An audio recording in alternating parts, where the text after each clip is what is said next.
Gold, trusted gold buyers. మీరు తాకట్టు పెట్టిన బంగారాన్ని విడిపించి ఈ రోజు ఉన్న మార్కెట్ ధరకు కొనబడను.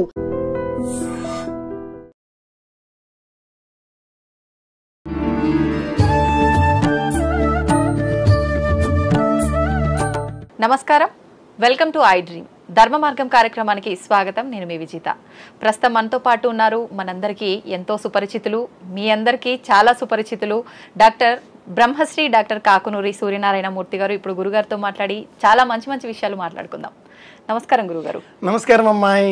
గురుగారు, శివారాధన ఈ మధ్య కాలంలో శివుడికి భక్తులు ఎక్కువైపోయారని చెప్పాలి. ఏంటి గురుగారు, శివుని ఆరాధించడం వల్ల కలిగే ప్రయోజనాలు ఏంటి? Immediate result. ఎందుకంటే గమనిస్తే రావణుడు, భస్మాసురుడు, ఎవరిని తీసుకున్న రాక్షసులంతా శివుడి భక్తులే. షార్ట్ కట్ మెథడ్ లాగా ఇలా ప్రార్థించగానే ఆ పరమశివుడు కళ్ళు మూసుకొని కూర్చుంటాడు. ఏమిటయ్యా, ఏం కావాలి తీసుకో అంటాడు, ఇచ్చేస్తాడు. శం కరోతీతి, ఆయనకేం అక్కర్లేదు కాబట్టి ఇచ్చేస్తాడు. ఆయన ఇచ్చిన వరాలతో వీళ్ళంతా కూడా విర్రవీగుతారు. విష్ణువు నానా అవతారాలు ధరించాలి, అంతం చేయాలి, పెద్ద గొడవ. ఈనాటి కాలంలో శివుడికి భక్తి ఎందుకు పెరిగింది అంటే ప్రపంచవ్యాప్తంగా అవసరాలు పెరిగాయి. నాకు కావాలి అనే స్వార్థం పెరిగింది. పరమశివుడు అది కూడా గమనిస్తున్నాడు. ఎవరు ఏది అడిగినా ఇస్తాడు. ఎలా జరగాలో అలా జరుగుతుంది. కాలాతీతుడైన ఆ స్వామిని కాలాజనమక్కల వికరణా జనమో బల వికరణా జనమో బల జనమో బల ప్రమతనా జనమ సర్వభూతనమనా జనమో, ఇలా వేదం వర్ణిస్తుంది. అన్నట్టు నమస్తే అస్తు భగవన్ విశ్వేశ్వరాజ, ఈ మంత్రంలో 13 పేర్లు ఉంటాయి. ఈ మంత్రాన్ని ఆమూలాగ్రంగా మనం చదవగలిగితే 58 సెకండ్స్ కాలం పడుతుంది. అంతసేపు మనం ఊపిరి బిగించగలిగితే మన ఆయుర్దాయం పొడిగింపు, ఆరోగ్యం మేలు. ఇది శంకరుడిచ్చేది. కాబట్టి అందరూ శివ పూజ చేస్తున్నారు, ఆరోగ్యం పెంచుకుంటున్నారు. శివుడు విభూతి ధారణ చేస్తుంటాడు కదా గురుగారు, ఎందుకని? భస్మం త్రైలోక్య సాధనం. అగ్నిహోత్రుడికి ఇది బంగారం అని, ఇది ఇనప ముక్క అని తేడా లేదు. ఇది కరెన్సీ నోటు అని, ఇది తెల్ల కాగితం అని విభజన లేదు. అన్నింటినీ భస్మీపటలం చేస్తూ ఉంటాడు. అలాగే ఈ భస్మం ఆవు పేడ, గోమయం. మన దేహంలో టెంపరేచర్ ఎక్కడ తెలుస్తుంది? ఇక్కడ. గోమయం ఇక్కడ ధరిస్తే ఎక్కువైనటువంటి ఆ టెంపరేచర్ నియంత్రణలోకి వస్తుంది. దేహంలో ఒక వేడి ఉంటుంది అమ్మాయి, 98.8 degrees ఫారెన్ హీట్.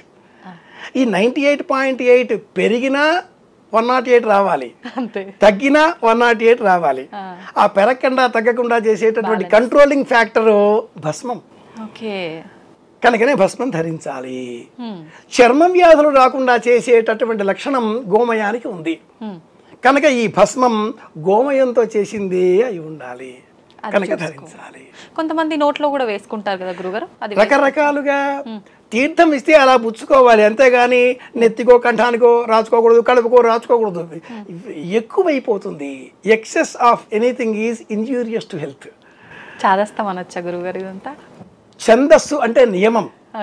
నియమం ప్రకారం బ్రతికేటటువంటి వాడు ఛాదస్తుడు. దాన్ని మూర్ఖంగా చేస్తే మట్టుకు ఛాదస్తం అనే చెప్పాలి. గురుగారు, శివుడు శ్మశానంలో ఉంటాడు అంటుంటారు కదా, ఎందుకని శ్మశానంలో ఉంటాడు? మహాకవి శ్రీశ్రీ ఓ మాట చెప్పాడు మరో ప్రపంచంలో, రణరంగం కాని చోటు భూస్థలమంతా వెతికిన దొరకదు. ఈ ప్రపంచంలో శ్మశానం కాని చోటు ఏదైనా ఉందా? మన ఇంట్లో కూడా చేతిలో బ్యాట్ పట్టుకుంటే 20-30 దోమలు నిలబడిపోతాయి. కాబట్టి దోమల శ్మశానం అని కూడా పిలుచుకోవచ్చు. ప్రపంచంలో శ్మశానం కాని చోటు అంటూ ఏదీ లేదు. 84 లక్షల రకాల జీవకోటి, 84 టైప్స్ ఆఫ్ హ్యూమన్ కాదు క్రీచర్స్ అని చెప్పాలి. 84 లక్షల రకాల జీవకోటి ఉండే ఈ విశ్వమంతా ప్రతి చోటు శ్మశానమే. కాబట్టి శివుడు అంతటా ఉంటాడు. ఇలా అర్థం చేసుకోవాలి. అంతేగాని శ్మశానం అనగానే మనుషులు చచ్చిపోతే దహనం చేసేదే శ్మశాన వాటికి అవుతుందా? ఇతర జంతువులకు సంబంధించినది కాకూడదా? అవి మాత్రం ప్రాణులు కావా? చెట్టులో మాత్రం ప్రాణం లేదా? చెట్టుని మనం దహించి వేస్తే, కాల్చి వేస్తే, తెంపి వేస్తే, కొట్టి వేస్తే అది మాత్రం పాపం కాదా? కనుకనే సంప్రదాయం పంచసూనములు అన్న పేరిట ప్రతి దాంట్లో కూడా ధర్మాన్ని ఆచరించాలి అని బోధించింది. శివుడు శ్మశానవాసి అంటే అర్థం అంతటా ఉన్నాడు. గురుగారు శివుడిని పూజించే వాళ్ళకి ఫస్ట్ ఎక్కువగా కష్టాలు పెడతాడు, ఆ తర్వాతే సుఖాలను ఇస్తాడు అంటుంటారు. చాలా మంది ఇది నమ్ముతుంటారు, నిజమే అంటారా? అలా కాదమ్మాయి. జానకి అన్న పేరు, సీత అన్న పేరు పెట్టుకున్న మహిళ దుఃఖపడుతుంది అని అంటారు లోకంలో. అవును. శివుణ్ణి పూజించే వాళ్ళు దుఃఖపడతారు అని చెబుతున్నారు ఈనాటి కాలంలో. ఎందుకని? వైష్ణవం విశిష్టాద్వైతం ఆకర్షణీయంగా ఉంటుంది. ఓకే. వైష్ణవంలో నామాలుంటాయి, పులిహోరలుంటాయి, షొండెలుంటాయి, పెరగన్నాలుంటాయి, ఇంకా లడ్డూ లాంటి సమస్యలుంటాయి. అదొక ప్రపంచం, అంతే, అదొక ఆకర్షణ. శివుడి వద్ద నైవేద్యాలే లేవు. అంత నీళ్లు పోయండి, ఇంత పత్రి వేయండి, అంత భస్మం పూసుకోండి, ఓ రుద్రాక్షతో ఓ నమ శివాయ అనండి, అయిపోయింది. శివుడు కళ్ళు మూసుకుంటాడు, ఆయన నైవేద్యాలు లేవుగా భృగు మహర్షి శాపం కారణంగా. కనుక వైష్ణవం ప్రాబల్యంతో శివుని పూజించారా కష్టాలు వస్తాయి. శివుడు శ్మశానవాసి అనే వాదనలు లోకంలో పెరుగుతున్నాయి. ఇది తప్పు. నిజంగా చూస్తే మట్టుకు శివనామస్మరణ చేసేటటువంటి వాళ్ళే లోకంలో ధనవంతులు. ఆనందం అందించే పరమదైవం శివుడు. నాకేమక్కర్లేదు, ఎంత ఆనందంగా ఉంటాడో. నా వద్ద ఉంది, ఎలా కాపాడుకోవాలి, దుఃఖంతో ఉంటాడు. నా వద్ద ఎంత ఉందో అంత తృప్తి, అది శివలక్షణం. ఒక మహిళ, విష్ణువు ఇల్లాలు లక్ష్మీదేవి, రామావతారంలో సీత, ఒకే వ్యక్తి రావణుడు, మరొక రూపం శివుడు, శివుడి ఇల్లాలు పార్వతి. ఈ రావణుడు వచ్చి ఇంత అందమైన అర్ధాంగి నీకెందుకయ్యా, నాకు ఇచ్చేయచ్చు కదా అని చెబితే, ఈ ఈశ్వరుడు బోళాశంకరుడు కదా, నాకేం అభ్యంతరం లేదు, ఆడు వస్తే తీసుకుపో అన్నాడు. ఆ పార్వతీదేవి పరిగెత్తింది. సినిమాటిక్ గా చెప్పుకోవాలి అంటే భూకైలాస సినిమాలో ఇవన్నీ చూస్తూ ఉంటాం మనం. పురాణంగా చెప్పాలంటే శివపురాణం. మరి అదే విష్ణువు రాముడి రూపంలో ఉన్నప్పుడో, అదే రావణుడు సీతాదేవి ఎత్తుకుపోయినప్పుడో వానరులను వెంట పెట్టుకుని వారధి గట్టి యుద్ధం చేసి చంపి మరీ తెచ్చుకున్నాడు. కాబట్టి విడిచిపెట్టే లక్షణం కాదు విష్ణువుది, పట్టుకుంటాడు. శివుడు ఇచ్చేస్తూనే ఉంటాడు. కనుక ఇచ్చే లక్షణం శివుడిది. శివుడిని పూజించే వాళ్లే ధనవంతులు. గురుగారు, శివాలయం నుంచి ప్రసాదం ఇంటికి తీసుకొని రాకూడదు అంటుంటారు, ఎందుకని? చండీశ్వర ప్రసాదంగా ఎప్పుడైనా ఏదైనా తెచ్చుకోవచ్చు. శివాలయంలో చండీశ్వర రూపం ఒకటి ఉంటుంది. శివ గణాలలో శివుడిని పరివేష్టించి ఉండేటటువంటి భృంగిరిటి, నంది ఇత్యాదిగా ఉండేటటువంటి గణాలలో చండీశ్వరుడు ఒకడు. అలాగే మరి ఒక ముఖుడు అన్న పేరుతో చెప్పబడ్డ దైవం శక్తి రూపం కూడా ఆలయాల్లో మనం గమనిస్తాం. ఇవి విగ్రహ రూపంలో ఉండవు కదా, చెప్పబోతున్నాను. రాక్షస గణాలతో యుద్ధాలు ఏర్పడినప్పుడు ఈ ముఖుడు వారితో యుద్ధం చేసి వారందరినీ తినివేసి చివరికి ఆకలి తీరక తన దేహాన్నే తాను తినడం మొదలెట్టాడు. తల మాత్రమే మిగిలింది. ఆ తల శివాలయంలో శివుడి వెనకాతల ఉండేటటువంటి మకర తోరణం మధ్యలో ఉండేటటువంటి తల ముఖుడు అని పిలుస్తారు. అలాంటిదే మరి ఒక రూపం చండీశ్వర రూపం. శివుడిని అభిషేకం చేసినటువంటి నీరు ఆ ఆలయంలో నుంచి బయటకి వస్తుంది. ఆ చివరలో ఉండేటటువంటి బింబం చండీశ్వర రూపం. ఆయనకి ఇలా చిటిక వేసి చెప్పి, అయ్యా కాసింత ప్రసాదం ఇంటికి తీసుకెళ్తున్నాను, అందరికీ ఇస్తాను అని చెప్పి తెచ్చుకోవచ్చు, పర్మిషన్. అంతేగాని స్వార్థ బుద్ధి శివాలయంలో చూపకూడదు. ఇది ఈ నియమం వెనకాల ఉండేటటువంటి అంతరార్థం. గురుగారు, శివుడి తలపైన చంద్రుడు నెలవంక అనేది ఉంటుంది, ఏంటి దాని వెనకాల ఆంతర్యం? భూమి శివలింగం. జాయా భూమి పతిర్వ్యోమ మిథునంత అతుర్యసు అంటూ వేద ప్రమాణం. ఈ భూమి కొన్ని వేల సంవత్సరాలకు పూర్వం ఏదో ఒక ఉల్కచుక్క పాతం వలన పగిలిపోయి 3 ముక్కలుగా విభజింపబడి తన చుట్టూ తాను తిరుగుతూ మళ్ళీ వృత్తాకారం సంతరించుకున్నది. విభజింపబడిన ఆ 2 ముక్కలు ఒకటి చంద్రుడు మరి ఒకటి కుజుడిగా మారాయి అని మనకు ఆస్ట్రానమీ, ఖగోళ విజ్ఞానం, ఆస్ట్రోనాట్స్ చూస్తుంటాం కదా, స్కైలో తిరుగుతూ ఉంటారే శాటిలైట్స్, ఆ విజ్ఞాన శాస్త్రంలో చెప్పబడి ఉంది. ఈ చంద్రుడు భూమికి సంబంధించిన ఒక చిన్న ముక్క. చంద్రుడి మీద కూడా భూమి మీద ఉన్నటువంటి వాతావరణమే ఉంది, కుజుడి మీద కూడా ఉంది. కనుకనే మన వాళ్ళు శాటిలైట్స్ పంపిస్తున్నారు. ఓకే. ఇందులో చంద్రుడు భూమి అని మనం చెప్పుకున్నప్పుడు భూమి శివలింగం, గుండ్రం శివలింగం, భూమిపైన చంద్రుడు చంద్రవంక. ఓకే. భూమిలో ఉండేటటువంటి సెంట్రల్ గ్రావిటేషన్ పవర్, గురుత్వ ఆకర్షణ శక్తి గణపతి. ఓ. అందుకే గణపతి మహామంత్రం సర్వజనమే వశమానయ వశమానయ. గణపతి కూర్చుండబెట్టారా అంటారు. మనమంతా కూర్చోగలుగుతున్నాం, భూమిని అంటి పెట్టుకొని ఉంటున్నాం. గణపతి అనుగ్రహం, ఆ గురుత్వ ఆకర్షణ శక్తి. అది లేకపోతే గాల్లో ఎగిరేవాళ్ళమే. ఓకే. గణపతి ఈ సూర్యుని చుట్టూ భూమి ఒక నిర్ణీత కక్ష్య సిద్ధం చేసుకుంది. బాహ్య ఆకర్షణలు, అయస్కాంత వలయాలు. కుమారస్వామి సర్పరూపం. ఇది శివ కుటుంబం. ఈ భూమి మీద మొలిచేటటువంటి చెట్లు చేమలు ప్రకృతి పార్వతి. అందుకే నేచర్ అంటాం, ప్రకృతిని పూజించడం అంటాం. దసరాలో కావచ్చు, ఇతర సందర్భాల్లో కావచ్చు, కొన్ని ప్రాంతాల్లో కొన్ని వర్గాల వాళ్ళలో తీజ్ పండగ అని చేస్తారు. మట్టి పాలికలలో అంత నవధాన్యాలు పోసి మొలకెత్తే పండుగ శ్రావణ మాసంలో చేస్తూ ఉంటారు. కొన్ని మతాల్లో కొన్ని ప్రాంతాల్లో మనం చూస్తుంటాం తీజ్ ఆ పండుగ పేరు. చైత్ర మాసంలో కూడా మొలకెత్తే మహారాష్ట్ర, కర్ణాటక. ఈ భూమి మీద మొలకెట్టేటువంటి చెట్లు చేమలు ఇది ప్రకృతి పార్వతి. సో శివుడు భూమి, పార్వతి, చంద్రుడు, గణపతి, కుమారస్వామి. ఇది శివ కుటుంబం. ఇది భారతీయ కుటుంబం. ప్రపంచానికి కుటుంబ వ్యవస్థ అంటే శివ కుటుంబం. ఏ దేశంలో కూడా సంస్కృతి ఇంతగా పరిణమించని కాలంలోనే కుటుంబ వ్యవస్థ, భార్య, భర్త, పిల్లలు, అమ్మ, నాన్న, అత్త, మామ, ఇలా ఒక కేంద్రం. కుటుంబ వ్యవస్థ సంస్కృతికి, సంస్కారానికి, సభ్యతకు కేంద్రం కదా. ఈ వ్యవస్థ లేకపోతే అరాచకం కాదు. కనుక ప్రపంచానికి భారతీయ సంస్కృతి ఇచ్చిన మూల సూత్రం భూమిని శివుడిగా పూజించండి అని చెప్పడం. ఓకే గురుగారు, శివుని లింగ రూపంలోనే ఆరాధిస్తుంటాం, ఎందుకని? ఈ లింగ రూపం అనేది భూమికి ప్రతీక. అవును. ఈ సృష్టి అనేది బ్రహ్మకర్తృత్వం, వృద్ధి కారణం విష్ణుకర్తృత్వం అన్నప్పుడు ఈ ఇరువురు, నేను సృష్టి కారణం కాబట్టి నేను గొప్ప, నేను వృద్ధి పెంపొందింపజేసే లక్షణం వెలుతురు కాబట్టి నేను గొప్ప అని విష్ణుతత్వం, ఈ రెండింటి మధ్య ఏర్పడిన ఒకనొక పోటీని శివపురాణం మహాశివరాత్రి నాడు లింగ రూపంలో ఈశ్వరుడు ప్రాదుర్భావం చెందినట్లుగా వర్ణిస్తుంది.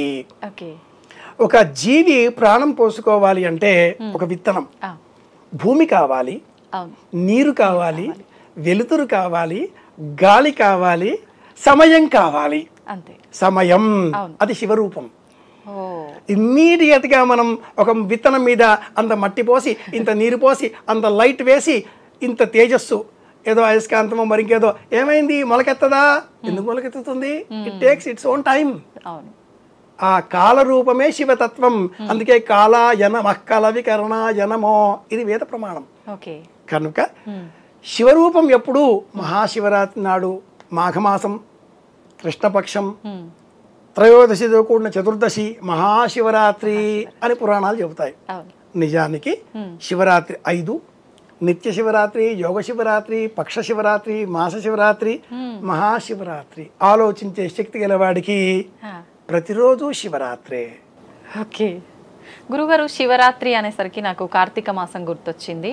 ఎక్కువగా శివుణ్ణి కార్తీక మాసంలో ఆరాధిస్తూ ఉంటారు. శివరాత్రి ఆ మాసంలో కాకపోయినా కూడా ప్రత్యేకించి ఆయనకి మాసం ప్రత్యేకత అంటారు. ఏంటి దానికి సంబంధం, శివుడికి ఆ మాసానికి? జూలై 16, 17 నుంచి సూర్యుడి గమనంలో మార్పులు వచ్చేసి పగటి కాలం తక్కువ, రాత్రి కాలం ఎక్కువ అవుతుంది. మనం దీన్ని దక్షిణాయనము అంటున్నాం. అంటే శ్రావణం అది అయిపోయిన తర్వాత భాద్రపదం నుంచి సృష్టి ఆరాధన మొదలవుతుంది. ఆషాఢంలో వర్ష ఋతువు, శ్రావణంలో శ్రావణి అన్న రోజున వేదాధ్యయనం ఆరంభం చేయడం, భాద్రపదంలో మనం గణపతిని పూజిస్తాం. నక్షత్రాలు డీటెయిల్స్గా మనం ఫలితాలు కాదు ఇక్కడ, ప్రకృతిని పర్యావరణాన్ని మార్పులను గ్రహించి మన జీవితాన్ని మేలు చేసుకోవడం. ఆశ్వీజం దుర్గా, భాద్రపదంలో గణపతి, ఆశ్వీజంలో దుర్గా, కార్తీకంలో శివుడు, మార్గశీర్షంలో విష్ణువు, పుష్యంలో సూర్యుడు, రథసప్తమి. ఈ 5గురికి కలిపే పంచాయతనము అని పేరు. గణపతి శంనారగప అని సూత్రం ఆదిశంకరుల వారు ఇచ్చారు. గణపతి, పార్వతి, శివుడు, విష్ణువు, సూర్యుడు. ఈ 5గురిని 45 degreesతో 4 మధ్యలో ఏ విగ్రహం పెడితే ఆ పేరిట శక్తి జనరేట్ అవుతుంది. ఓకే. కార్తీకం ఈ 5 నెలలలో మధ్య వచ్చే నెల. భాద్రపదం, ఆశ్వీజం ఒకవైపున, మార్గశిరం, పుష్యం మరోవైపున. కృత్తికా నక్షత్రం దగ్గర చంద్రుడు సంచారం చేసే కాలం కాబట్టి ఈ మాసానికి కార్తీకం అని పేరు. ఈ నక్షత్రానికి అగ్ని ఆధిపత్యం, మనం టెంపరేచర్ అని పడిపోకూడదు. చాలా మంది మరణించేటటువంటి కాలం కార్తీకంలోనే. వృద్ధులందరూ కూడా మిట్ట మధ్యాహ్నం 2ంటికి 1 గంటకి సహజ మరణాలు ఉండవు, అర్ధరాత్రి తెల్లవారుజామున అవుతూ ఉంటాయి. కనుకనే కార్తీక మాసం అంతా కూడా హరిహర మాసం అన్న పేరిట ఉపవాసాలు ఉండాలి, భజనలు చెయ్యాలి, దీపాలు వెలిగించాలి, రాత్రంతా కూడా మెలకుగా ఉండాలి, ఒక పూట భోజనం చేయాలి. సప్తర్షి కృచ్ఛ చాంద్రాయణి వ్రతం, పంచరాత్ర చాంద్రాయణి వ్రతం. చాంద్రాయణి వ్రతాలు ఉపవాస వ్రతాలు రకరకాలుగా ఉంటాయి. ఉపవాస చికిత్సా విధానం ఒక శాస్త్రం. ఇది ఉత్సా వెంకటరామయ్య గారు అనే మహానుభావుడు ఉపవాస చికిత్సా విధాన శాస్త్రం ఒక గ్రంథమే ఇచ్చి ఉన్నారు. వారి పేరు ఉత్సావారు. ఏమైతేనేం ఉపవాసం కూడా ఒక చికిత్స. ఎలా? Modern people they won't believe, they but question on me, how do we believe అంటారు. ఆపరేషన్ చేసే ముందు కనీసంగా 8 గంటలు ఏ ఆహారం తీసుకోకూడదండి అంటారు. తీసుకుంటే కొమ్మ కొల్లేరవుతుందా? ఆపరేషన్ చేస్తే లోన ఏదో ఆటంకాలు, ఇబ్బందులు వస్తాయి. కాదు, ఆహారం తీసుకుంటే శరీరంలో ఉండే ఇంద్రియాలు బలం పుంజుకుంటాయి. ఆపరేషన్ ఉదరానికి కాదు, కాలికో కంటికో అయినా కూడా 8 hours నో పదార్థాలు అంటారు. ఆపరేషన్ అయినాక కూడా 8 గంటల వరకు ఏం పుచ్చుకోకూడదు అంటారు. ఏదో సెలైన్ బాటిల్తో ఏదో లిక్విడ్ ఇస్తారు కానీ హార్డ్ ఫుడ్ నో అంటారు. ఆహారం తీసుకుంటే మనస్సు అనే ఇంద్రియం బద్దకిస్తుంది. మెడికల్ టెర్మినాలజీలో వేసుకునే మెడిసిన్కి బాడీ రియాక్ట్ కావాలి, రెస్పాండ్ కావాలి అంటే మనస్సు యాక్టివేట్ అయి ఉండాలి. ఉపవాసం చికిత్స. అందుకే ఈ కార్తీక మాసంలో శివుడిని ఆరాధన చేసే పేరిట ఉపవాసాలు. అందుకే కార్తీక మాసంలో బిల్వం చెట్టు దగ్గర శివుడిని పూజించాలి, అలాగే తులసి మొక్క వద్ద విష్ణువుని పూజించాలి అని చెప్తారు. ఇది రహస్యం. గురుగారు, మామూలుగానే మనం శివుణ్ణి లింగ రూపంలో ఆరాధిస్తాము, మంచి ఫలితాలు పొందుతుంటాము, నమ్ముతుంటాం దాని గురించి. కానీ సోమసూత్రం కలిగి ఉన్న శివలింగాన్ని పూజించడం వల్ల ఎక్కువ ఫలితాలు లభిస్తాయని చెప్పి వింటూ ఉన్నాం. నిజమే అంటారా? అగ్ని పురాణం అని ఒక అద్భుతమైన గ్రంథం ఆన్లైన్లో ఉంది, అందరూ చూడొచ్చు. అగ్ని పురాణం 6వ అధ్యాయంలో శివ సంబంధితమైన వివిధ రూపాలు వర్ణింపబడి ఉన్నాయి. చాళుక్యులు, చోళులు, కాకతీయులు మరి విశేషంగా ఈ సోమసూత్రంతో కూడుకున్న శివలింగాలతో కూడుకున్న ఆలయాలను అనేక నిర్మించారు. సైంటిఫిక్ రీజన్ ఏంటి అంటే ఈ శివలింగం పైన ఉండే లింగం దిగువన ఉండేటటువంటి ఆ 4 కోణాలతో కానీ, వృత్తం కోణంతో కానీ, 16 పద్మాలతో కానీ ఉండి అభిషేక నీరు పోవడానికి ఉండేటటువంటి ఆధార రూపంలో ఉండే శిల, దాని పేరు సోమసూత్రం. దాన్నే పానవట్టం అని కూడా అంటారు. పానవట్టం, సోమసూత్రం. సోమసూత్రం ఆధారానికే పార్వతి అని పేరు. అర్ధనారీశ్వర స్వరూపము పార్వతి పరమేశ్వరుడు. ఏ వ్యక్తి అయినా ఒకటిగా ఉంటాడా? ఉండడు. అతడిలో శక్తి ఉంటుంది కాబట్టి స్త్రీ పుంసయోగోద్భవాం. ఏ మహిళ కాదు, ఆమెలో పురుషకారం కూడా ఉంటుంది. కోపం వస్తే మగవాడిలాగా ప్రవర్తిస్తుంది. ఏ మగవాడు కూడా మగవాడిగా ఉండడు, అప్పుడప్పుడు అమ్మవాడిలాగా కూడా ప్రవర్తిస్తూ ఉంటాడు. గమనిస్తే నిజమా కాదా? కనుక ఏ ఒక్క తత్వం కూడా ఒకటి కాదు, 2 కలిపిందే అర్ధనారీశ్వర తత్వం, లక్ష్మీనారాయణ తత్వం. శ్రీమతి మరియు శ్రీ అని చెప్తారు, సీతారాములు అని చెప్తారు. ఎవరిని తీసుకున్నా కూడా 2ంటితో. అలా పానవట్టం పార్వతి, పైన ఉండే శివలింగం శివస్వరూపం. శివాభ్యాం చూడాలంకృత శశికళాభ్యాం. శంకరహోత్పాదుల శివానంద లహరి జ్ఞాపకం తెచ్చుకుంటే ఇలా 2ంటిని కలిపి పూజిస్తేనే క్షేమం. ఒక్క శివలింగాన్ని ఎలా నిలబెట్టగలుగుతాం? ఆధారం లేకుండా నిలబెట్టలేం. ఈ వృత్తాంతం వెనుక ఉండే సోషల్ లైఫ్ ఏంటంటే ఇంటికి ఇల్లాలు ఆధారం. ఇల్లాడు అన్న పదం లేదు, ఇల్లాలు మాత్రమే ఉంది. ఇంట్లో ఇల్లాలు ఉంది, యజమాని గౌరవంగా తినగలుగుతాడు, ఏమైనా చేయగలుగుతాడు, ఇంటికి ఎవరైనా వస్తే కాఫీ టీ టిఫిన్ వస్తుంది. ఆవిడ లేదు. ఈయనేమంటాడు, ఇంట్లో ఎవరు లేరు, మనం బయటికి పోదామా, పూటకోళ్ళ హోటల్స్ చాలా ఉంటాయని చెప్తాడు.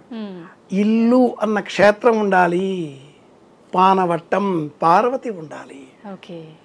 దురదృష్టవశాత్తు ఈనాటి కాలంలో దేవుణ్ణి భయపెట్టే భక్తులు పెరిగిపోయారు కాబట్టి ఆలయాలకు వెళ్ళి పానవట్టానికే కొబ్బరికాయలు టపీ టపీ కొడుతున్నారు, పానవట్టం మీదే దీపాలు వెలిగిస్తున్నారు. మహాపాపం, అధర్మం, అనైతికం. అనవసరంగా మీరు అతి భక్తితో, భక్తి ఆవేశంతో నష్టం కొని తెచ్చుకుంటున్నారు. భస్మాసురుడు శివుడికి విశేషమైన భక్తుడు. ఎవరి నెత్తిలో చేయబెట్టినా వాడు దగ్ధం కావాలి నేను వరం కోరుకుంటే శివుడు ఇచ్చేశాడు. కానీ అతి తెలివితో తన నెత్తిన తానే చేయబెట్టుకున్నాడు, అయిపోయాడుగా. ఇలా భక్తి తత్పరతతో దేవుణ్ణి భయపెట్టద్దు, శాస్త్రం తెలుసుకుని పూజించాలి. అది పానవట్టం. నమస్కారం చేసి చోటు నమస్కరిస్తే చాలు. కొబ్బరికాయలు కొట్టమని శివుడేం అడగడు. అరటి పండుకి కొబ్బరి ఒక్కలకి పడిపోతే ఆయన శివుడే కాడు. కావలసింది ఆత్మ సమర్పణ. శ్రవణం, కీర్తనం, విష్ణుస్మరణం, పాదసేవనం, వందనం, అర్చనం, దాస్యం, సఖ్యం, ఆత్మ నివేదనం. నవవిధ భక్తి మార్గాలలో మనస్సును సమర్పిస్తేనే అది శివారాధన అవుతుంది, లేకపోతే రావణ పూజ అవుతుంది. రాక్షసుని పూజించినట్ట గురుగారు. రావణ పూజ. రావణాసురుడు శివుని ఎలా పూజించాడంటే జయత్వద భ్రమ భ్రమద్భుజంగమశ్వ సద్వినిర్గమత్కరాళ బాల హవ్యవాట్ ఇలా శ్లోకాలు చెప్తూ శివుడిని కూడా కదిలించి వేసి కైలాసాన్ని కూడా భుజంతో కదిలించి దిగి రాకపోతే ఒక్కొక్క శిరస్సు ఖండించి అగ్నిలో వేసినట్టుగా మనం పురాణ కథ చెప్తూ ఉంటాం. రావణాసురుడు అంటే 10 తలలు ఉన్నవాడు కాడు, మూకులు చెప్తూ ఉంటారు. 10 రకాల ధ్వనుల చేత పరమేశ్వరుడిని స్తోత్రం చేసి కీర్తించి మెప్పించిన వాడు దశకంఠుడు అని చెప్పాలి. అంత తీవ్రంగా, భీకరంగా, భయానకంగా పూజ చేస్తే అది రావణ పూజ. అంతంత భస్మాలు పెట్టి, అంతంత రుద్రాక్షమాలికలు మెడలో వేసుకొని, అంతంత కుంకుమ పూజలు పెట్టుకొని, అంతంత మెరిసే ఏమంటారు శాలువాలు ధరించి హుంఫట్ అన్నట్టుగా మాట్లాడితే అది రావణ పూజ, సాత్వికమైనది కాదు. గురుగారు, ఇంట్లో శివలింగం పెట్టొచ్చా? శివలింగ ఆరాధన ఆడవాళ్ళు చెయ్యొచ్చా? శివలింగ ఆరాధన మహిళలు చేయరాదు. శివలింగమును మహిళలు స్పృశించరాదు. శాస్త్రం అంగీకరించదు. ఎందుకని? భూమి పైన ప్రకృతి మొలిచి ఉన్నది, భూమిలో నుంచి వచ్చేది కాదు. భూమి అంతర్భాగంలో మళ్ళీ ద్రవరూపమైన గణపతి మాత్రమే మనం దర్శించగలుగుతున్నాం.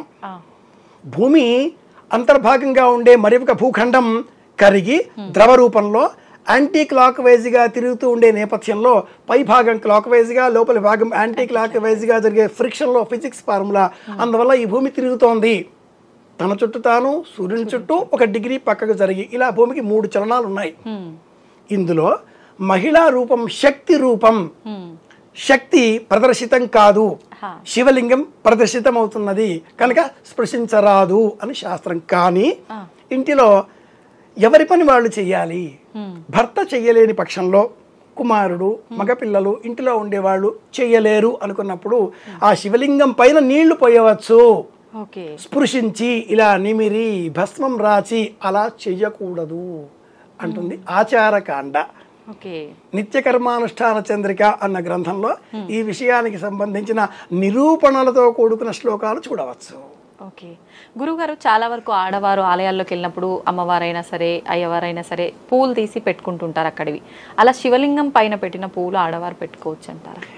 ఏ దేవతామూర్తికి సంబంధించిన పుష్పమైనా కూడా మనం చేయి పెట్టి తీసుకొని మనం ధరించరాదు. ఎవరైనా అందిస్తే ధరించవచ్చు. అలాగే శివుడి మీద ఉండే పుష్పాలు కూడా ఎవరైనా ఇస్తే ఎవరైనా ధరించవచ్చు. కానీ శివుడికి సమర్పించే పుష్పాలేవి, శివుడికి మనం సమర్పించే పుష్పాలేవి కూడా మనం చెప్పుకునేటటువంటి ఇతర దేవీ దేవతామూర్తులకు సంబంధించినవి కావు. శివుడికి సమర్పించే పుష్పాలు అర్క పుష్పం, జిల్లేడు పువ్వులు. ఇతర దేవీ దేవతలకు వినియోగించినటువంటి పుష్పాలనే మనం శివుడి పూజలో అర్పిస్తూ ఉంటాం. కనుక ఒక్క మల్లిక మాలికలకు మాత్రమే ప్రత్యేకత ఉంది కాబట్టి కూడా శివుడికి మనం మల్లె పువ్వుల మాలికలను సమర్పిస్తూ ఉంటాం. వాటిని కూడా ఎవరైనా తీసి అందిస్తే నిరభ్యంతరంగా ధరించవచ్చు. ఏ విధమైన విభేదాలు దైవ రూపాలలో మనం చూపరాదు. ఏకం సత్ విప్రాహ బహుధా వదంతి. సత్యం ఒక్కటే, అనేకులు అనేక విధాలుగా చెబుతూ ఉంటారు. ఓకే గురుగారు, శివ దర్శనం, శివ ప్రదక్షిణ మిగతా దేవుళ్ళ కన్నా వ్యతిరేకంగా ఉంటాయి అని చెప్పి వింటూ ఉంటాము. ఇది నిజమే అంటారా? నిజమే. శివ ఆరాధననే ప్రత్యేకం. నా రుద్రో రుద్రమర్చయేత్, నమస్తే రుద్రమన్యవ ఉతో తైషవే నమః అని నమ్మకం. మన్యు అంటే కోపం. కోపాన్ని తొలగించే శక్తికి మనం పూజ చేస్తున్నాం అంటే ఇంకెంత కోపంతో ఆ రూపం ఉండొచ్చు. ప్రపంచాన్ని లీనం చేసుకునేటటువంటి రూపం కదా శివరూపం. లయకాలం కదా. ఒక్క చీమ చంపితే చచ్చిపోతేనే మనం విలవిలలాడిపోతాం. అలాంటిది ప్రపంచంలో ఉండే సమస్త జీవకోటిని అంతం చేసి లీనం చేసుకుని మళ్ళీ పుట్టించే శక్తి పరమేశ్వరుడిది, మహాదేవుడిది. కాబట్టి ఇంకెంత ఆగ్రహం, మూడవ కన్ను కదా. కాబట్టి అలాంటి ఆ పరమేశ్వరుడికి ప్రదక్షిణలు ప్రత్యేకంగా ఉంటాయి. నందీశ్వరుడి వద్ద ఆరంభం చేసి చండీశ్వరుడి వద్దకు చేరి పానవట్టం, సోమసూత్రం, ఎక్కడైతే అభిషేక ద్రవ్యం వెళుతూ ఉంటుందో అంతవరకు వెళ్ళి తిరిగి రావాలి. పూర్తి చేయకూడదు. ఇలా 3 సార్లు తిరిగితే అది ప్రదక్షిణ అవుతుంది. అయితే గర్భాలయంలో కేవలం ఒకే ఒక శివలింగం మాత్రమే ఉన్న ఆలయంలో ఇలా ప్రదక్షిణ చేయాలి. ఈనాటి కాలంలో ఆలయాలన్నీ పంచాయతన ఆలయాలు ఉంటాయి కాబట్టి బెంగ పెట్టుకునే అవసరం లేదు. అంటే మనం నార్మల్ గా ఎన్ని ప్రదక్షిణలు చేయాలనుకున్నా చేయొచ్చు. ఒకే శివుడు ఉంటే మట్టుకు ఇలా ప్రదక్షిణ ప్రత్యేకంగా చెయ్యాలి. ఓకే, అంటే చాలా ఎక్కువ విగ్రహాలు కనిపిస్తున్నాయి ఇప్పటి ఆలయాల్లో కాబట్టి 5 కనిపిస్తాయి. పార్వతి, గణపతి, సూర్యుడు, విష్ణువు ఉంటారు కాబట్టి తిరగవచ్చును. అలా కాకుండా కేవలం శివుడు ఏమంటే మట్టుకు ఇలా ఒకే ప్రదక్షిణ చెయ్యాలి. అలాగే రెండవది ఏమన్నావు అమ్మాయి? దర్శనం. శివ దర్శనం ఎలా? శివ దర్శనం చెయ్యాలి అంటే నందీశ్వరుని దగ్గర నుంచి మాత్రమే చెయ్యాలి. ఓకే. నందీశ్వరుడు శివ ఆలయంలో ఆయన సన్నిధానంలో సదా శివుడిపైన దృష్టి నిలిపి ఉంటాడు. శివుడు కూడా నందీశ్వరుడినే చూస్తూ ఉంటాడు. ఆ నందీశ్వరుడికి ఉండేటటువంటి 2 కొమ్ములు బ్రహ్మ, విష్ణువు అని మన వాళ్ళు ఒక వృత్తాంతంగా చెప్పేసి ఆ రెండింటి మధ్యన ఇలా 2 వేళ్ళు పెట్టేసేసి ఆ నందీశ్వరుని యొక్క వృషణములను ఎడమ చేతితో లేక కుడి చేతితో ఇలా నిమురుతూ ఆనందం కలిగించే విధంగా నందీశ్వరుడు ఏకాగ్రత చెదరకుండా చేసి అప్పుడు చూడాలి. అలా చూస్తే నందీశ్వరుడి పైన ఉండేటటువంటి శివుడి చూపు ఒక్క క్షణం ఇలా పైకి చూచి మనల్ని చూచి మళ్ళీ నందీశ్వరుడిగా మారుతుంది. ఇది శివపురాణం చెప్తుంది. నందీశ్వర నమస్తుభ్యం సాంబానంద ప్రదాయక ఉమామహేశ్వర పూజార్థం అనుజ్ఞాం దాతుమర్హసి. ఈ శ్లోకం చెబితే నందీశ్వరుడికి ప్రసన్నత కలుగుతుంది. ఇప్పుడు నందీశ్వరుడి చెవిలో చెప్పాల్సింది శ్లోకమేనా? ఈ శ్లోకమే చెప్పాలి, అంతేగాని ఆయన చెవిలో అదే ఈ శ్లోకమే చెప్పాలి. కానీ ఆయన చెవిలో మాకు కందిపప్పు ఏమంటారు, మాకు పెసరపప్పు కావాలి, మా కందిపప్పు కావాలి, మాకు వజ్రాలు కావాలి, డైమండ్స్ కావాలి, మా వారు నా మాట వినాలి, మా అత్త మామ వెళ్ళిపోతే ఆస్తి నాకు రావాలి, ఇలాంటి చెత్త కోరికలన్నీ ఆ నందీశ్వరుడి చెవిలో చెప్పకూడదు. చెప్పాల్సిందల్లా కూడా నందీశ్వర నమస్తుభ్యం సాంబానంద ప్రదాయక ఉమామహేశ్వర పూజార్థం అనుజ్ఞాం దాతుమర్హసి అనగా పరమేశ్వరుడు ఆనందిస్తాడు. శివ ప్రదక్షిణ కానీ శివ దర్శనం కానీ నిష్కామంగా ఉండాలి. నాకు ఇది కావాలి అని చేస్తే మట్టుకు అది ప్రయోజనం ఇవ్వదు. ఓకే గురువు గారు, ఇందాక మనం మాట్లాడుకున్నాం ఆడవాళ్ళు శివలింగానికి పూజ చేయాల్సిన అవసరం లేదు, పనికిరాదు కూడా అని చెప్పి. అయితే తాకడం కూడా అవసరం నిషిద్ధం. మహిళలు శివలింగమును స్పృశించరాదు. మరైతే శ్రీశైలంలో స్పర్శ దర్శనం అని చెప్పి ఆడవాళ్ళు కూడా? మంచి ప్రశ్న. ఎక్కడ అనేది 2వ ప్రశ్న వేసుకోవాలి. ఆలయాలు స్వయం వ్యక్తములు, దైవ స్థాపితములు, వ్యక్తిగత స్థాపితములు అని పలు విధాలుగా చెప్పబడి ఉన్నవి. ఆగమ శాస్త్రంలో స్వయం వ్యక్తమైనటువంటి శివలింగములకు ప్రత్యేకమైనటువంటి నామం ఉంది, జ్యోతిర్లింగములు అని పేరు. పంచభూత లింగములను అసలు ఎవరూ స్పృశించరాదు. జంబుకేశ్వరం, కాళహస్తి ఇవన్నీ మనం చూస్తున్నాం. 12 జ్యోతిర్లింగాలు ఏవైతే ఉన్నాయో వాటిల్లో స్నానం కూడా చేయకుండా ఎలా వచ్చామో అలా లోనికి వెళ్ళి శివలింగమును తాకి స్పృశించి నమస్కరిస్తే పరమేశ్వరుడు పరమానంద భరితుడవుతాడు. అవి మానవ నిర్మితములు కావు. ఇది స్వయంభూ కాబట్టి ఇది రెండవ నియమం. మన ఇంటిలో ఉండే శివలింగం ఎంత అల్ప ప్రాణంతో శక్తివంతమైంది ఇప్పుడు మనకు అర్థమవుతుంది కాబట్టి స్పృశించరాదు. ఇది సమాధానం. నిజంగా చాలా మందిలో ఈ డౌట్ ఉంది గురుగారు, చక్కటి సమాధానం. శివార్పణం. నమస్తే అండి. శ్రీమాత్రే నమః. సాధారణంగా మనం భగవంతుని కోరికలు కోరుకుంటూ ఉంటాం. ఈ కోరికలు కోరుకునేది కూడా అంటే కష్టాలు వచ్చినాయి, ఆ కష్టం నుంచి బయటపడాలి అని చెప్పి, ఇలాంటివి ఏదైనా అప్పులే అయినాయి దాని నుంచి మేము బయటపడాలి, ఇలాంటి ఏమైనా ఇబ్బందులు వచ్చినప్పుడు దాని నుంచి మనం ఎంతసేపు ఉన్నా బయటపడాలి అని చెప్పి కోరుకుంటూ ఉంటాం. బయట పడుతున్నామా అని అంటే అది కొన్నిసార్లు బయటపడతాము, కొన్నిసార్లు మాత్రం ఆ ఇబ్బంది అలా ఎక్కువగా అవుతుంది కానీ తగ్గిపోదు. అంటే అసలు మనం కోరుకునే విధానం తప్పుగా ఉందా, లేకపోతే మనం ఇది అనుభవించాల్సి ఉందా, అసలు దీన్ని ఏ రకంగా తీసుకోవచ్చు అంటారు? చాలా మంచి ప్రశ్న వేశారు. ఎలా అంటే ఇప్పుడు మీరు ఎగ్జాంపుల్ అంటే చిన్న ఉదాహరణ చెప్తాను. గవర్నమెంట్ మనకి కొన్ని సబ్సిడీస్ కొన్నిటిని విడుదల చేస్తుంది. అంటే చిన్న ఉదాహరణ చెప్తా. ఒక వ్యక్తికి బాగా అనారోగ్యం చేసింది, మీకు సీఎం ఫండ్స్ అని కొన్ని ఉంటాయి. అప్పుడు దానికి మీరు కనుక అప్లై చేసుకుంటే మీకు ఆ మనీ ఆ రూపంలో వస్తుంది, ఆ ఆపరేషన్ ఏదైతుందో అవుతుంది. దానికంటే ఒక ప్రాసెస్ ఉంటుంది. అంటే మీ ఎలిజిబిలిటీస్ ఏమిటి, మీరు ఎవరిని అప్రోచ్ అవ్వాలి, ఏ రకంగా మీరు దాన్ని ప్రాసెస్ తీసుకెళ్ళాలి, మీకు ఏ రకంగా దాని యొక్క సబ్సిడీ ఆర్ ఆ యొక్క వాళ్ళ యొక్క రావాల్సినటువంటి సపోర్ట్ ఎలా వస్తుందని ఎలా ఉంటుందో, పూజాది విధానాల్లో కూడా ఒక దేవతకి మనం కొన్ని చెప్పుకోవాలి. అమ్మా నాకు ఈ శక్తినివ్వు, దీనికి నేను కొన్నిటిని నేను వదిలేస్తాను. ఇప్పుడు మనకు చూడండి దీక్ష తీసుకుంటాం. దీక్ష తీసుకునేటప్పుడు దీక్షలు ఎలాంటివి ఉంటాయి, నేల మీద నిద్రపోవడము, బ్రహ్మచర్యం పాటించడము, అలాగే కొన్ని తినకూడనటువంటి పదార్థాలు తినకుండా ఉండడం, ఉదయం సాయంత్రం నియమం పాటిస్తూ పూజ చేసుకోవడం, చల్లనీళ్ళతో స్నానం చేయడం, చెప్పులు వేసుకోకుండా తిరగడం, కొన్ని నియమాలు పాటిస్తాం కదా. అలాగే మనకి ఏదైనా ఒక సంకల్పం ఉన్నప్పుడు కొన్ని నియమబద్ధంగా పాటిస్తూ ఆ యొక్క పరమాత్మ ఎవరైతే ఉంటారో, మీరు ఏ రూపంలో అయితే పరమాత్మని మీరు పూజ చేస్తూ ఉంటారో, విష్ణు అనుకోండి, లక్ష్మీదేవి అనుకోండి, శక్తి రూపిణి ఏదైనా దశమహావిద్యలు అనుకోండి, అమ్మవారికి చెప్పుకోవాలి. అమ్మ నేను ఈ కష్టంలో ఉన్నాను, నేను నీకు ఈ యొక్క విధానాల్లో నేను పూజ చేద్దాం అనుకుంటున్నాను, నేను ఇది నువ్వు నాకు అనుగ్రహించిన తర్వాత నేను జీవితాంతం నేను పలానాది పాటిద్దాం అనుకుంటున్నాను. కొంతమంది చూడండి నేను వదిలేశాను అంటాడు, కాశీకి వెళ్ళి పలానా వదిలేశాను, లేకపోతే నేను దేవుడిని చెప్పుకొని వదిలేశానండి అంటూ ఉంటారు. ఎందుకు అంటే అదొక బలం. ఇప్పుడు ఎవరి దగ్గరికైనా గురువు దగ్గరికి వెళ్ళి గురుమంత్రం తీసుకుంటారు, తెలుసు కదా. గురుమంత్రం ఇచ్చేటప్పుడు ఆ గురువుకి పలానా పండుని ఇస్తే ఆ పండుని పూర్తిగా వదిలేస్తారు ఇంకా లైఫ్లో, అప్పుడు మీకు అది సిద్ధిస్తుంది. కొంతమంది అరటిపళ్ళు, దానిమ్మ పండు, ఇంకా ఆ పండు జీవితంలో తినడు. అంటే ఒక సాక్రిఫైస్ మీరు చేయాలి. బలమైనటువంటి విషయం మీ లైఫ్లో కనుక తొలగాలి అంటే ఒక సాక్రిఫైస్ మీరు చేయాలి జీవితంలో. అది కూడా బాగా ఇష్టమైనటువంటి అంశం. ఇక్కడ చాలా మంది చిన్న స్వార్థం కూడా చూపిస్తారు, నచ్చనివి తినము అనుకున్నవి మాత్రమే వదిలేస్తారు. కానీ అది తప్పు కదండి. తప్పు. బాగా ఇష్టమైనది వదిలేస్తే అంటే నువ్వు ఇంత సాక్రిఫైస్ చేసావు కాబట్టి నీకు ఇంకోటి ఇస్తాను అంటే అది బ్యాలెన్సింగ్. అంటే నువ్వు ఒకటి వదులుకున్నందుకు నీకు ఒకటి ఇస్తాను అంటే ఈ కర్మ ఈ రూపంలో తొలగిస్తాడు పరమాత్మ.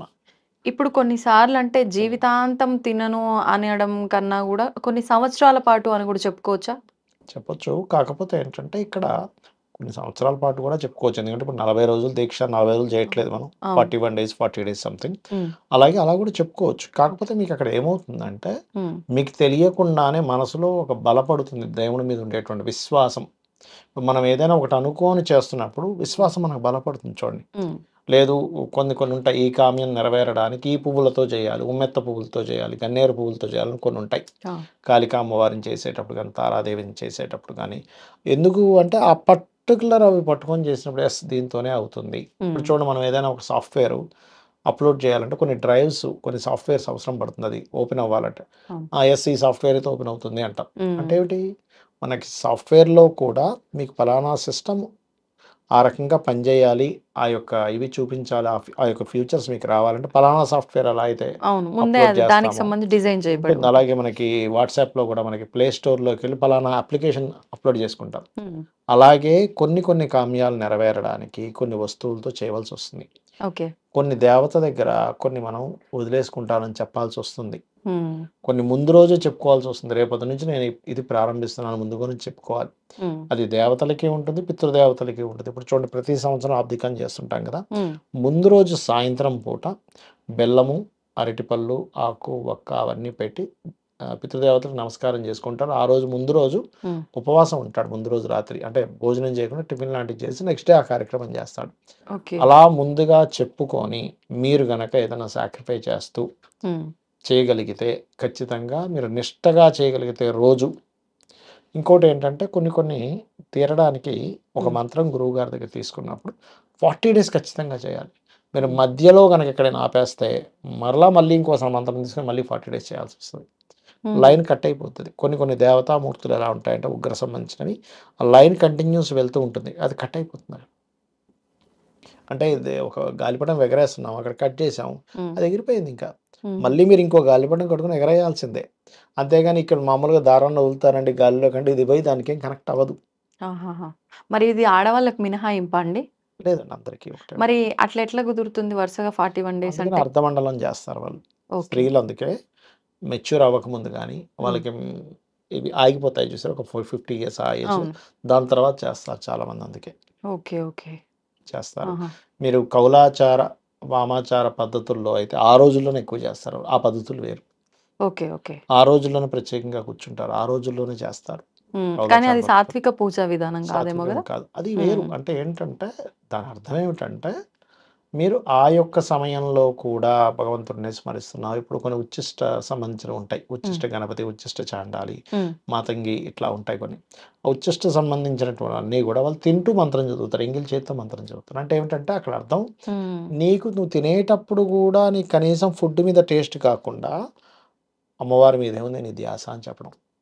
ఇంకొన్ని కౌలాచార పద్ధతుల్లో స్త్రీని అమ్మవారి స్వరూపంగా భావించి యోనికి పూజ చేసి ఆ సమయంలో కూడా వాడు ఆ మంత్రం చదువుతూ చేస్తాడు, శృంగారంలో పాల్గొంటాడు. అంటే ఏంటి, నీకు ఇంకా ఆ సమయంలో కూడా భగవంతుడి మీదే నీ దృష్టి ఉండాలి అనేటువంటి భావన. అంతేగాని అదేదో కాదు. కొన్ని పద్ధతులు ఉన్నాయి, ఒక్కొక్క పద్ధతి బట్టి ఉంటుంది. అంతేగాని దీన్ని కలిపేసుకొని అది చండాలం అనేది మంచిదని కాదు. అక్కడ ఫైనల్గా ఏంటంటే నీకు భగవంతుని మీద ఎంత భక్తి ఉంది, ఎంత శ్రద్ధ ఉంది, ఈ విశ్వాన్ని మొత్తం, ప్రకృతిని మొత్తం అమ్మవారి స్వరూపంగా చూస్తున్నావా లేదా, స్త్రీని ఇంకొక జుపుత్సాకరమైనటువంటి భావంతో కాకుండా అమ్మవారి స్వరూపంగా చూస్తున్నావా లేదా అని చెప్పడమే దాని యొక్క అర్థం.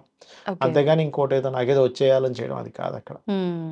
ఇప్పుడు అంటే మీరు చెప్పినట్టుగా ఏదైనా మనకు కావాలి అని అంటే ఇది నేను చేస్తాను, అది నాకు ఇస్తున్నామని సంకల్పం చెప్పుకోవాలన్నారు. సాక్రిఫై చేయడం. ఇప్పుడు అంటే నాకు ఉన్న ఇబ్బందిని తొలగించు అమ్మా అని చెప్పి నేను అలా సంకల్పం చెప్పుకునైనా అలా చెయ్యొచ్చా? లేదు, ఆ ఇబ్బందిని తట్టుకోవడానికి నాకు శక్తినివ్వు అని చెప్పి సంకల్పం చెప్పి చేసుకోవచ్చు, ఎలా అయినా పర్వాలేదంటారా? ఎలాగైనా చేయొచ్చు. కాకపోతే ఇక్కడ ఏంటంటే మీరు చేసే ప్రతి పని ఆ రోజు నుంచి ఆ యొక్క స్వామివారికి, అమ్మవారికి సమర్పిస్తూ, వాళ్ళకే పూర్తిగా సమర్పిస్తున్నాను ఈ పని అనుకొని చేయాలి. ఈ యొక్క విషయాన్ని భగవద్గీతలో శ్రీకృష్ణ పరమాత్మ అర్జునుడికి చెప్పాడు. అన్నీ నాకే సమర్పించు, నువ్వు ఎందుకు అనుకుంటున్నావు ఇంకోటి ఏదో అవుతుందని. ఆయన విశ్వరూప సందర్శనం చూపిస్తే అప్పుడు ఆయనకు అర్థమవుతుంది. అంతమంది వరకు నేనేంటి వీళ్ళని చంపేయడం ఏంటి, అసలు నిజమేనా, అసలు ఇది ఎంతవరకు కరెక్ట్, ఒకరిని చంపేసి నేను రాజ్యం పాలించేది అవసరమే ఉంటుంది, కావాలంటే వాళ్ళ వంశం వాళ్ళ కింద కూడా మేము పనిచేస్తూ కూర్చుంటాం, ఇవన్నీ మాట్లాడతాడు. కానీ ఎప్పుడైతే నీ యొక్క ధర్మం ముఖ్యము, నువ్వు క్షత్రియుడిగా పుట్టావు కాబట్టి క్షాత్ర ధర్మం ఏంటో ఆ ధర్మాన్ని నువ్వు పాటించాలి. అదే మనకి శ్రీకృష్ణుడు చెప్పింది. ఓకే, ఇప్పుడు మీరు చెప్పినట్టుగా చూస్తే సంకల్పము అనంటే నేను దీని నుంచి బయటపడితే నీకు ఇది నేను వదిలేస్తా అంటే నా నుంచి ఒకటి నేను దూరం చేసుకుంటున్నా అని. కానీ ప్రస్తుతం మనందరము మొక్కేది ఏంటంటే, ఇప్పుడు దేవుడికి మొక్కుకున్నాము, ఫర్ ఎగ్జాంపుల్ అమ్మవారికి మొక్కుకున్నాం అనుకోండి, కొబ్బరికాయ కొడతా అని, లేకపోతే ప్రదక్షిణలు చేస్తా అని. ఇది కరెక్ట్ పద్ధతి అంటారా? మరి అంటే ఒకటి అదేంటంటే స్టార్టింగ్ పాయింట్లో మనం దేన్ని యాక్సెప్ట్ చేయనప్పుడు ఆ రకంగా మనం దేవుడికి దగ్గర అవుతూ ఉంటాం. కానీ ఒక తారాస్థాయికి వెళ్ళినప్పుడు ఏమైపోద్ది అంటే అసలు ప్రతిదీ యాక్సెప్ట్ చేస్తాం మనం. ఇది కావాలని ఉండదు, ఇది అవ్వకూడదని ఉండదు. అది ఏం జరుగుతుందో అని మనం ఎంజాయ్ చేస్తూ వెళ్ళిపోతాం. ఆ తారాస్థాయి వేరు, ఆ న్యూట్రల్ అయిపోవడం వేరు. కానీ అది అవ్వడం వరకు మీరు దేవతతో ఒక లింక్ పెట్టుకోవాలి. ఎలా అంటే ఇప్పుడు చిన్నపిల్లవాడు ఏదో రాయాలి, తల్లి ఏం చేస్తుంది, అరే నువ్వు ఇది రాస్తే నీకు చాక్లెట్ కొనిస్తా అంటుంది. వాడు ఆ ఆశతోనైనా హోంవర్క్ కంప్లీట్ చేస్తాడు. అరే నువ్వు ఈసారిగా నువ్వు సక్సెస్ అయితే నీకు సైకిల్ కొనిస్తా అంట, లేదా నీకు బైక్ కొనిస్తా అంటే ఏంటి, ఒకటి దాన్ని చూపిస్తూ ఆ యొక్క పిల్లవాడికి దాని మీద శ్రద్ధని కలిగించేలాగా ఓకే. అలాంటిదే అనుకోండి కాసేపు ఇది. అంతేగాని అదే ముఖ్యమనేం కాదు, అది ఇస్తేనే భగవంతుడు ఇస్తాడని కాదు. ఓకే. దాని మూలం, దాని అర్థం, అంటే దాని యొక్క కాన్సెప్ట్ అది యాక్చువల్ చెప్పాలంటే. ఓకే, ధన్యవాదాలండి. శ్రీమాత్రే నమః. And for more videos, Please subscribe to iDream. Please subscribe to iDream. Please subscribe iDream. And please subscribe to iDream. For more videos, subscribe to iDream. please like, share, and subscribe to the channel. Congratulations, iDream. Subscribe to iDream. Subscribe to iDream. So subscribe to iDream Media. iDream ki iDream team అందరికి huge congratulations. Please subscribe iDream Media. Please subscribe to iDream. Subscribe iDream. Please subscribe to iDream. iDream అంటే నా కళల ఛానల్ను subscribe చేసుకున్న నోరు తిరుగుతలేదు, మీరైతే గంట గుర్తు కొట్టండి. For more such videos, please subscribe to iDream. Subscribe to iDream. Please subscribe to iDream. Please subscribe iDream Media. Please do subscribe to iDream. Please subscribe to iDream Media. For best entertainment and information, please subscribe iDream. And don't forget to subscribe to iDream.